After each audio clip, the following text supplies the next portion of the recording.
एक नगर का राजा जिसे ईश्वर ने सब कुछ दिया। एक सम्राज्य राजा, सुशील और गुणवंती पत्नी, संस्कारी संतान, सब कुछ था उसके पास, पर फिर भी दुखी का दुखी रहता। एक बार वो घूमते घूमते एक छोटे से गांव में पहुंचा, जहाँ एक कुम्हार भगवान भोले बाबा के मंदिर के बाहर मटकियाँ बेच रहा था और कुछ मटकियाँ में पानी भर रखा था और वहीं पर लेटे लेटे हरि भजन गा रहा था। राजा वहां आया और भगवान भोले बाबा के दर्शन किए और कुम्हार के पास जाकर बैठा। तो कुम्हार बैठा हुआ और उसने बड़े आदर से राजा को पानी पिलाया। राजा कुम्हार से कुछ प्रभावित हुआ और राजा ने सोचा कि ये इतनी सी मटकियों को बेचकर क्या कमाता होगा।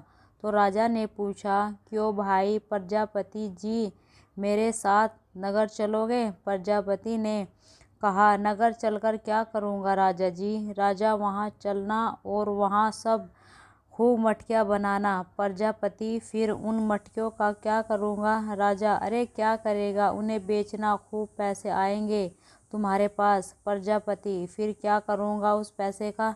राजा, अरे पैसे का क्या करेगा, अरे पैसा ही सब कुछ है। प्रजापति, अच्छा राजन, अब आप मुझे ये बताइए कि उस पैसे से क्या करूँगा।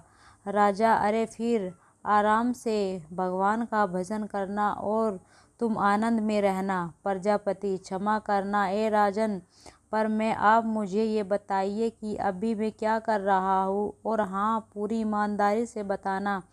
काफ़ी सोच विचार किए राजा ने, और मानो इस सवाल ने राजा को झकझोर दिया। राजा, हाँ प्रजापति जी, आप इस समय आराम से भगवान का भजन कर रहे हो और जहाँ तक मुझे दिख रहा है आप पूरे आनंद में हो।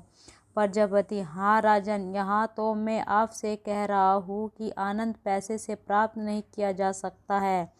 राजा, ए प्रजापति जी, कृपया करके आप मुझे ये बताने की कृपया करें कि आनंद की प्राप्ति कैसे होगी। प्रजापति, बिल्कुल सावधान होकर सुनना और उस पर बहुत गहरा मंथन करना। राजन, हाथों को उल्टा कर लीजिए। राजा, वो कैसे? प्रजापति, ए राजन, मांगो मत, देना सीखो, और यदि आपने देना सीख लिया तो समझ लेना आपने आनंद की राह पर कदम रख लिया। स्वार्थ को त्यागो, परमार्थ को चुनो। हे राजन, अधिकांशत लोगों के दुख का सबसे बड़ा कारण यही है कि जो कुछ भी उसके पास है वो उसको खुशी नहीं है, और बस जो नहीं है उसे पाने के चक्कर में दुखी है।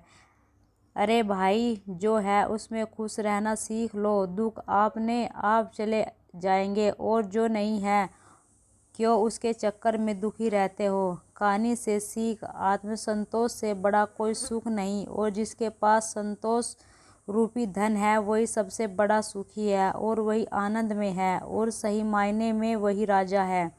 अगर दोस्तों आपको इस कहानी से कुछ सीख मिली हो तो कमेंट में ज़रूर बताइएगा, और चैनल को लाइक और सब्सक्राइब भी ज़रूर कीजिएगा।